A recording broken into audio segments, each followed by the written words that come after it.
Class 10 biology lesson number 1 life processes. तो इस chapter में बेसिकली हम वो सारी प्रोसेसेस के बारे में जानते हैं जिनकी वजह से हम जिंदा हैं। तो सबसे पहले हम बात करेंगे कि लाइफ प्रोसेसेस होती है। तो life processes are all the body function और the maintenance function that keep our body alive. Means वो सारी प्रोसेसेस जिनकी वजह से हम जिंदा हैं वो सब प्रोसेसेस लाइफ प्रोसेसेस कहलाती हैं। अब बात आती है कि टाइप्स ऑफ लाइफ प्रोसेसेस। तो बेसिकली हमारे पास होती है 5 type of life process. First is nutrition, second is digestion, then there is respiration, then circulation and at last there is excretion. तो सबसे पहले हम न्यूट्रिशन के बारे में बात करेंगे। तो जो न्यूट्रिशन होता है वो होता है 2 टाइप्स का। First is autotrophic and second is heterotrophic. Autotrophic हमें पता है कि वो न्यूट्रिशन जो प्लांट्स करते हैं, मतलब with the help of sunlight, chlorophyll and all these things, मतलब ये न्यूट्रिशन जो होता है ये प्लांट्स में बेसिकली प्रेजेंट होता है और ये फोटोसिंथेसिस की हेल्प से होता है। और आता है नेक्स्ट हेटेरोट्रॉफिक। सो हेटेरोट्रॉफिक वो न्यूट्रिशन होता है जो कोई ऑर्गेनिज्म दूसरे ऑर्गेनिज्म से लेता है। इसके भी टाइप्स होते हैं। First is the symbiotic mode of nutrition.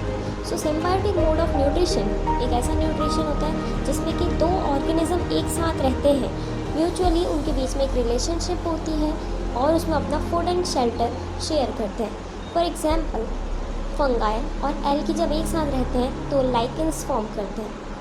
Next is the saprophytic mode of nutrition. So saprophytic mode of nutrition वो न्यूट्रिशन होता है जिसमें कोई ऑर्गेनिज्म किसी डेड या डिकेइंग मैटर के ऊपर सर्वाइव करता है। जैसे कि हम देख सकते हैं कि जो हमारे आसपास मशरूम्स होते हैं वो किसी डेड या फिर डिकेइंग मैटर में प्रेजेंट होते हैं। अब नेक्स्ट मोड ऑफ न्यूट्रिशन है हेटेरोट्रॉफिक का ही पार्ट है, parasitic mode of nutrition. So parasitic mode of nutrition एक ऐसा न्यूट्रिशन होता है जिसमें कि कोई पैरासाइट किसी होस्ट की बॉडी में सर्वाइव करता है। और पैरासाइटिक मोड ऑफ न्यूट्रिशन का हम कॉमन एग्जांपल ले सकते हैं मस्कीटो, क्योंकि जो मच्छर होता है वो हमारे ऊपर या फिर कोई एनिमल के ऊपर सर्वाइव करता है। और इसका दूसरा एग्जांपल है लीच। और इसके भी 2 टाइप्स होते हैं। First is endoparasitic and second is exoparasitic. Endoparasitic वो पैरासाइट्स होते हैं जो कि किसी होस्ट की बॉडी के अंदर रहते हैं, फॉर एग्जांपल टेपवॉर्म। और जो एक्सोपैरासाइट्स होते हैं वो पैरासाइट्स होते हैं जो किसी बॉडी के बाहर से रहते हैं, for example mosquito. Heterotrophic nutrition का एक और इम्पॉर्टेंट टाइप है होलोजोइक न्यूट्रिशन।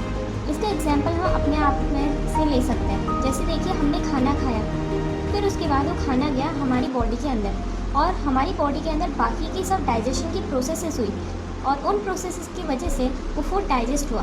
तो इससे बोलते हैं holozoic nutrition.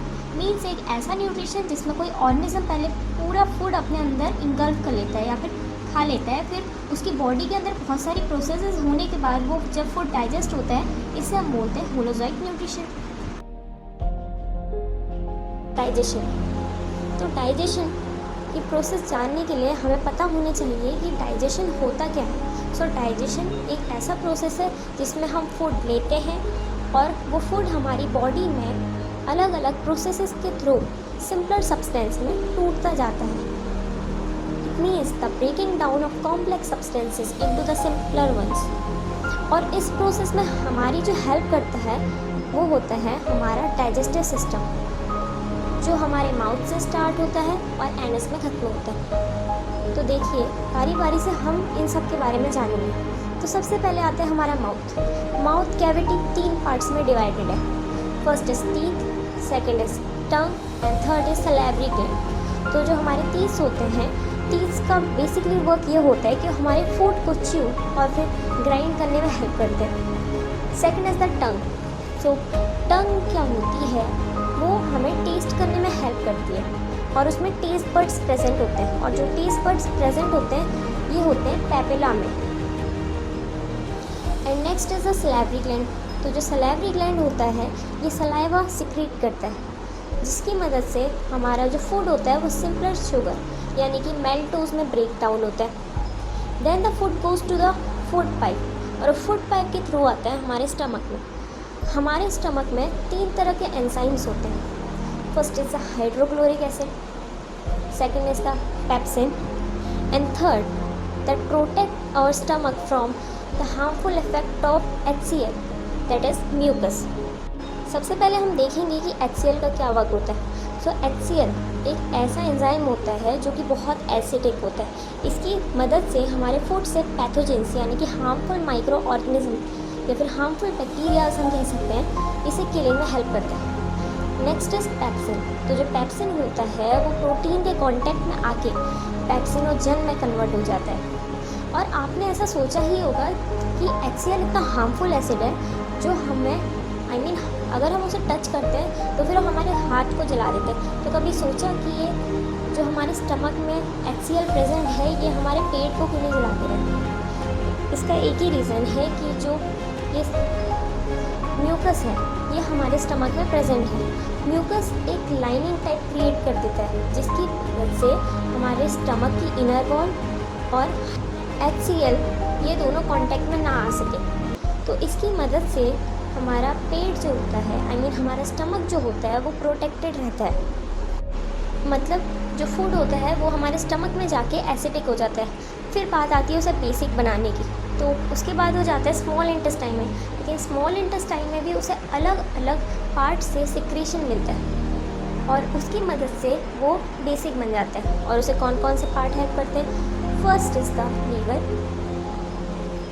And second is pancreas. So जो लीवर होता है वो बाइल जूस प्रोड्यूस करता है जिसकी वजह से emulsification of fats means digestion of fats होता है. और उसके बाद आता है पैनक्रियास. सो पैनक्रियास से 3 तरह के एंजाइम निकलते हैं, ट्रिप्सिन, लाइपेज एंड एमाइलेज, जो कि फूड को बेसिक बनाने में हेल्प करते हैं और साथ ही साथ कुछ न्यूट्रिएंट्स का डाइजेशन करने में भी हेल्प करते हैं. फिर जो हमारी स्मॉल इंटेस्टाइन इसकी बात आती है तो फिर हमारी स्मॉल इंटेस्टाइन में छोटे छोटे फिंगर लाइक प्रोजेक्शंस प्रेजेंट होते हैं जो कि एक सरफेस एरिया इंक्रीज कर देते हैं और हमारे फूड के एब्जॉर्प्शन में हेल्प करते हैं. और वहाँ इसी वजह से स्मॉल इंटेस्टाइन को हमारी बॉडी का वो चैम्बर कहा गया है जहाँ की पार्शियली फूड डाइजेस्ट हो जाता है. उसके बाद आती है बात लार्ज इंटेस्टाइन की. फूड उसके बाद जाता है लार्ज इंटेस्टाइन में और लार्ज इंटेस्टाइन में जाने के बाद उसमें से एक्सेस वाटर या फिर सॉल्ट एब्जॉर्ब हो जाता है. Then it goes to anus और उसके बाद वेस्ट प्रोडक्ट रिमूव हो जाता है. Next is the respiration. अगर हम रेस्पिरेशन का कॉमन एग्जांपल लें तो फिर हम लोग कहेंगे कि ऐसा प्रोसेस जिसमें हम ऑक्सीजन लेते हैं और कार्बन डाइऑक्साइड छोड़ते हैं. लेकिन अगर इसे हम और बड़े लेवल में देखें तो ये एक ऐसा प्रोसेस है जिसमें कि हमारी बॉडी में ग्लूकोज ब्रेक डाउन होता है या फिर ऐसा प्रोसेस जिससे हमारी बॉडी में क्या होता है एनर्जी प्रोड्यूस होती है. Basically aerobic respiration and anaerobic respiration, इसके 2 टाइप्स हैं. तो जब भी हम एरोबिक रेस्पिरेशन की बात करेंगे means something related to oxygen, मतलब एक ऐसा रेस्पिरेशन जिसमें कि ऑक्सीजन का यूज़ हो रहा है. और anaerobic means without oxygen, means एक ऐसा रेस्पिरेशन जिसमें कि ऑक्सीजन नहीं है. ओके. फिर उसके बाद बात आती है कि रेस्पिरेशन की 3 स्टेजेस होती हैं, मतलब 3 तरह से हो सकता है. या तो एब्सेंस ऑफ ऑक्सीजन, या तो लैक ऑफ ऑक्सीजन, या फिर प्रेजेंस ऑफ ऑक्सीजन. जब हम लैक ऑफ ऑक्सीजन की बात करेंगे तो उस टाइम पर इसके जो एंड प्रोडक्ट्स होंगे वो होंगे इथेनॉल प्लस CO2. और इसका बेसिकली हम एग्जांपल दे सकते हैं यीस्ट में. इसी वजह से उसका यूज़ होता है अल्कोहल प्रोडक्शन में क्योंकि उसमें होती है anaerobic respiration. Next is the lack of oxygen. हम देखते हैं कि जब हम एक्सेस अमाउंट में वर्कआउट कर लेते हैं या फिर एक्सरसाइज कर लेते हैं तो फिर हमें मतलब हमारे बोन्स में क्रैम्प्स पड़ने लग जाते हैं या फिर हमारी मसल्स में पेन होने लग जाता है. इसका बेसिकली रीज़न ये है कि हमारी बॉडी में लैक्टिक एसिड प्रोड्यूस होने लगता है. तो ये होता है लैक ऑफ ऑक्सीजन से. And next is the presence of oxygen. हमें पता है कि हमारी बॉडी में एनर्जी करेंसी प्रोड्यूस करने के लिए माइटोकॉन्ड्रिया प्रेजेंट है. तो उस टाइम पर जब एरोबिक रेस्पिरेशन होता है तो माइटोकॉन्ड्रिया में एंड प्रोडक्ट्स जो होते हैं वो होते हैं water plus CO2 and along with that energy. जब भी हम रेस्पिरेशन की बात करेंगे तो इसकी इक्वेशन में एक चीज़ कॉमन है, वो है एनर्जी, क्योंकि इस प्रोसेस में एनर्जी निकलती है। उसके बाद हम देखेंगे कि हमारी बॉडी में जो पार्ट्स रेस्पिरेशन में हेल्प करते हैं उसे हम बोलते हैं रेस्पिरेटरी सिस्टम। इसकी स्टार्टिंग होती है हमारी नोज़ से। तो सबसे पहले हम अपनी नोज़ से एयर को इनहेल करते हैं, ओके। फिर नेक्स्ट है वो फेरिंग्स से पास होता है, फेरिंग्स से पास होता है। फिर larynx, larynx is the voice box, फिर लैरिंग्स में जाता है। After that it goes to trachea, और उस पार्ट में क्या होता है, रिंग्स ऑफ कार्टिलेज। वो इस चीज़ को इंश्योर करता है कि जब हम एयर ले रहे हैं या फिर छोड़ रहे हैं तो उस टाइम पर क्या होगा, हमारे जो विंड पाइप है वो आपस में कोलैप्स ना हो, मतलब चिपके नहीं। तो वो इस चीज़ को इंश्योर करते हैं। Then the air goes to the bronchi. तो ब्रोंकाइज में क्या होते हैं, छोटे छोटे एल्वुलर सैक होते हैं जहाँ पर एल्वुलाइज प्रेजेंट होती है। तो वो एक्सचेंज ऑफ गैसेस देखती है। वो कैसे देखती है, देखिए, हम लेते हैं ऑक्सीजन, और जो हमारा हार्ट होता है वहाँ से क्या आता है, हमारा डीऑक्सीजनेटेड ब्लड लंग्स में आता है, जिससे कि लंग्स क्या कर सके, ऑक्सीजन को उस ब्लड में डाल सके।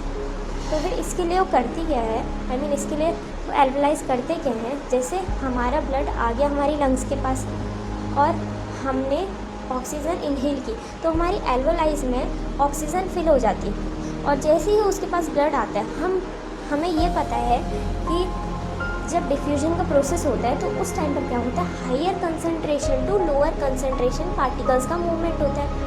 तो हमारी एल्वलाइज में होती है ऑक्सीजन प्रेजेंट और हमारा ब्लड होता है डीऑक्सीजनेटेड। तो उस टाइम पर होता यह है कि हमारे एल्वलाइज से डिफ्यूजन का प्रोसेस होता है, तो इस प्रोसेस की मदद से गैस एक्सचेंज का प्रोसेस हमारी बॉडी में होता है। नेक्स्ट अब हम आते हैं ट्रांसपोर्टेशन। तो हमारी बॉडी क्या है, बहुत ही कॉम्प्लेक्स। तो इस चीज़ में मतलब हमारी बॉडी में हमें ब्लड सर्कुलेशन के लिए एक पंपिंग सिस्टम की ज़रूरत होती है, और ये रोल प्ले करता है हमारा ह्यूमन हार्ट। तो हमारा ह्यूमन हार्ट बेसिकली 4 चैम्बर्स में प्रेजेंट है, left atrium, left ventricle, right atrium and right ventricle. तो हमारा बेसिकली जो इसकी स्टार्टिंग होती है वो होती है हमारी सुपीरियर वेना कावा और इन्फीरियर वेना कावा से। तो उससे पहले हम हार्ट की कुछ बेसिक्स देख लेते हैं। तो हमारा हार्ट अगर हम देखें तो हमें 2 पार्ट्स में डिवाइडेड होगा। बेसिकली इसके 4 चैम्बर्स होते हैं, लेकिन हम इसके 2 पार्ट्स को पहले देख लेते हैं, राइट एंड लेफ्ट। हमने देखा होगा पिक्चर में या फिर कहीं पर भी, अगर हम बायोलॉजी की बुक में देखेंगे तो जो राइट पार्ट होता है वो ब्लू कलर का होता है, और जो लेफ़्ट पार्ट होता है वो क्या होता है, रेड कलर का। इसका बेसिकली रीज़न ये है कि जो हमारा राइट पार्ट होता है उसमें होता है हमारा डीऑक्सीजनेटेड ब्लड। राइट पार्ट में हमारा होता है डीऑक्सीजनेटेड ब्लड, और जो हमारा लेफ़्ट पार्ट होता है वहाँ होता है ऑक्सीजनेटेड ब्लड। इसी रीज़न की वजह से हमारे जो राइट पार्ट है वहाँ पर वो ब्लू कलर का होता है, और जो हमारा लेफ़्ट पार्ट है वो होता है रेड कलर का। स्टार्टिंग होती है हमारे सुपीरियर वेना कावा से। तो जो सुपीरियर वेना कावा और इन्फीरियर वेना कावा, ये 2 वेना कावा है।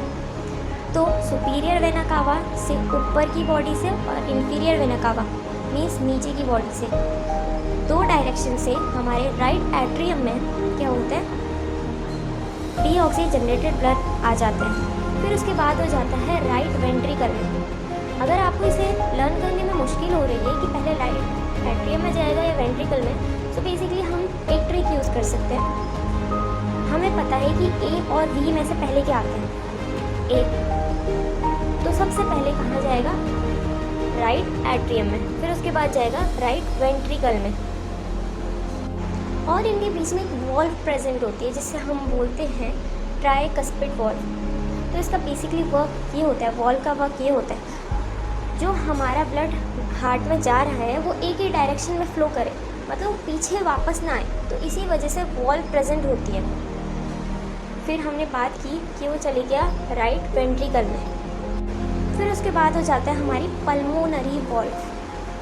तो जो पल्मोनरी वॉल्व होती है उसके थ्रू वो जाता है पल्मोनरी आर्टरीज़ में। फिर पल्मोनरी आर्टरीज़ उसे लंग्स के पास ले जाती है, और लंग्स में हमने अभी अभी जाना कि कैसे हमारा जो ब्लड होता है वो ऑक्सीजन जनरेट होता है, फिर वहाँ पर से ऑक्सीजन जनरेट होता है, फिर पल्मोनरी वेन से हमारे लेफ्ट चैम्बर में एंटर करता है। और लेफ़्ट चैम्बर में सबसे पहले कहाँ एंटर करेगा? लेफ़्ट एट्रियम में। फिर उसके बाद एक वॉल्व प्रेजेंट होती है, बाइकस्पिड वॉल्व, उसके थ्रू वो लेफ्ट वेंट्रिकल में एंटर करेगा। Then it goes to the aortic valve और उससे आयोटा में जाता है और डिफरेंट बॉडी पार्ट्स में वहाँ से ऑक्सीजन क्या होती है? पहुँचती है। और उसके बाद जब वो डीऑक्सीजनरेट हो जाता है तो फिर से वही same process means superior vena cava, inferior vena cava and all that. अगर हम इसे प्लांट्स के बेसिस में देखें तो फिर प्लांट्स के बेसिस में conducting tissue means xylem and phloem, ये दोनों बहुत हेल्पफुल हैं। जाइलम क्या करता है? वो रूट टू शूट वाटर या मिनरल्स को ले जाता है, और जो फ्लोएम होता है वो जब रूट टू शूट वहाँ ले जाता है तो उसके बाद वो लीव्स में उससे फूड तो बनेगा ही, तो जब वो उससे फूड बन जाता है तो फिर फ्लोएम क्या करता है? उस फूड को प्लांट्स के अदर पार्ट्स में पहुंचाता है। तो ये बेसिकली वर्क होता है जाइलम एंड फ्लोएम का।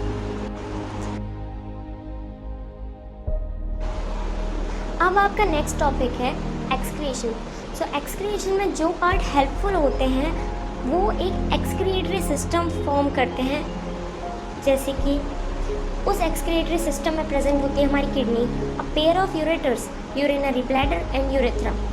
तो सबसे पहले होता क्या है कि जो हमारा ब्लड होता है वो हमारी किडनी में जाता है, और उसके बाद किडनी के अंदर भी छोटे छोटे फंक्शनल यूनिट होते हैं जिससे हम बोलते हैं नेफ्रॉन्स, और उस नेफ्रॉन्स के भी फर्दर पार्ट्स होते हैं जो कि होते हैं glomerulus, Bowman's capsule, long renal tube and at last we have the collecting duct. तो देखिए होता ये है, उसने वहाँ एंटर किया, आई मीन ब्लड ने किडनी में एंटर किया, और उस किडनी में एंटर करने के बाद वो छोटे छोटे फंक्शनल यूनिट जिससे हमने बोला नेफ्रॉन्स वहाँ जाते हैं, और उस नेफ्रॉन्स में जाने के बाद वो नेफ्रॉन के अंदर भी फर्दर प्रोसेसेस होती है। वहाँ होता यह है कि ब्लड में से हार्मफुल नाइट्रोजनस वेस्ट जैसे कि अमाइनो एसिड, यूरिक एसिड, ये सब क्या होते हैं? एक्सट्रैक्ट होते हैं, और उसके बाद वो जाते हैं नेक्स्ट प्रोसेस के लिए, लेकिन वो प्रोसेस नेफ्रॉन्स में ही हो रही है, अभी ये याद रखिए। तो नेक्स्ट प्रोसेस के लिए गए, और वहाँ पर होता कि उस नाइट्रोजनस वेस्ट में से भी अगर कुछ हेल्पफुल चीज़ें हैं हमारी बॉडी के, तो फिर वो रीअब्सॉर्ब की जाती है, और उस रीअब्सॉर्प्शन के बाद वो हमारी बॉडी के अंदर आ जाती है, आई मीन हमारी बॉडी के लिए यूज़ के लिए भेज दी जाती हैं। और बाकी का जो भी नाइट्रोजनस हार्मफुल वेस्ट है उसे क्या कर देते हैं? उसे कलेक्टिंग डक्ट में स्टोर कर देते हैं, और ये सिर्फ एक नेफ्रॉन में नहीं होता है, ये बहुत सारे नेफ्रॉन्स में होता है, और कलेक्टिंग डक्ट में फिर हो गया स्टोर। फिर उसके बाद वो आ जाते हैं अ पेयर ऑफ यूरेटर्स के थ्रू हमारी यूरिनरी ब्लैडर में, और यूरिनरी ब्लैडर में आने के बाद वो जब वहाँ पर प्रेशर अप्लाइड होता है तो फिर उसके बाद वो यूरेथ्रा के थ्रू हमारी बॉडी से बाहर आ जाते हैं। अगर हम इसे प्लांट्स के बेसिस में देखें तो हमें पता है कि जो प्लांट्स होते हैं उनमें टाइम इंटरवल में लीव्स गिरते रहती हैं। तो प्लांट्स करते ये हैं कि अपना जो भी हार्मफुल वेस्ट होता है वो अपनी लीव्स के पास पहुंचा देते हैं, और जब वो पत्तियां गिरने वाली होती हैं तो उस टाइम पर क्या होता है? उनका जो हार्मफुल वेस्ट या वेस्ट प्रोडक्ट होता है वो भी गिर जाता है। कहीं कहीं तो प्लांट अपनी एपिडर्मिस में भी अपने वेस्ट प्रोडक्ट को पहुंचा देती है, और हम ये भी देख सकते हैं कि जो प्लांट्स होती हैं वो अपनी रूट्स के थ्रू भी कहीं कहीं एक्सक्रीशन करते हैं। सो ये थे आपके class 10th lesson number 1 of biology के कुछ basics. I hope you like this video, so if you like it so please like, share and comment, and thank you and all the best for your board exams.